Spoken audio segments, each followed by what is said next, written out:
Today I'll be discussing the hernia C&P exams with you.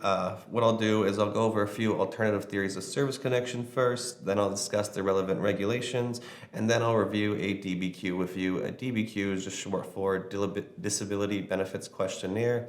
This is the form the VA examiners will be completing at your C&P exam. So first thing first, on the hernia C&P exam video, I'm going to look at service connection of hernias. For example, common hernia is inguinal hernias. These are caused by, anything from lifting heavy weights to could be even strain from sneezing or coughing, or even signs of, abdominal distress can cause these type of hernias. So I'm going to discuss direct service connection with you first. Direct service connection would be if a veteran's claiming his inguinal hernia was caused by something that happened on active duty. For example, he is lifting weights on active duty or doing physical training, and he developed this hernia. That would be direct service connection. Another theory would be secondary service connection. This would be, for example, if the veteran has a service-connected condition like IBS, which is irritable bowel syndrome, and this abdominal distress and the constipation led to the inguinal hernia, that would be a secondary service connection. So there, the veteran would be claiming a different service-connected condition led to the development of this hernia. So those are two example theories of service connection for hernias.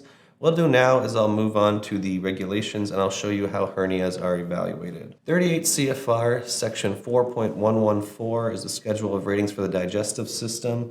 For inguinal hernias, it's going to be the diagnostic code of 7338. So what you're going to want to do is scroll down to 7338. 7338 is how you rate hernias, inguinal hernias. Inguinal hernias are evaluated on their post-operative status. So you'll see, for example, a 10% rating for inguinal hernia will be post-operative, recurrent, readily reducible, and well supported by a truss or belt. And you see, for example, if you go all the way up to the 60% rating, it'll be large, post-operative, recurrent, and not well supported under ordinary conditions, or not readily reducible, and basically considered inoperable.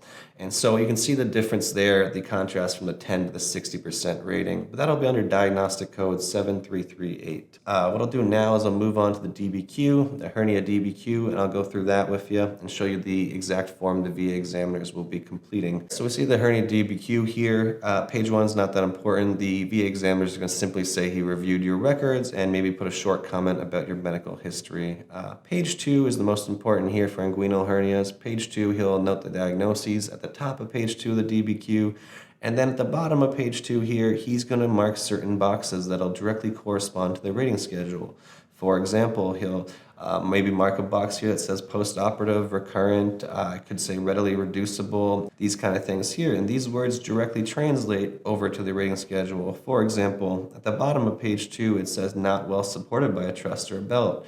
You'll see not well supported by a truss or belt translates to a 30% rating. So this page here is going to be the most important for inguinal hernias. If you have a femoral hernia or a different type of hernia, it'll be completed on the next page, on page 3. But that's basically it. There's not too much to talk about for the inguinal hernias, or any hernia for that matter. The symptoms directly correspond to the rating schedule. Alright, so that's the end of my video today. If you look below the video, you'll find web links to the regulations, and you'll also find a link to the relevant DBQ. Also below the video, you can post any comments if you have any questions. That's everything I have for you today. Thanks. Bye.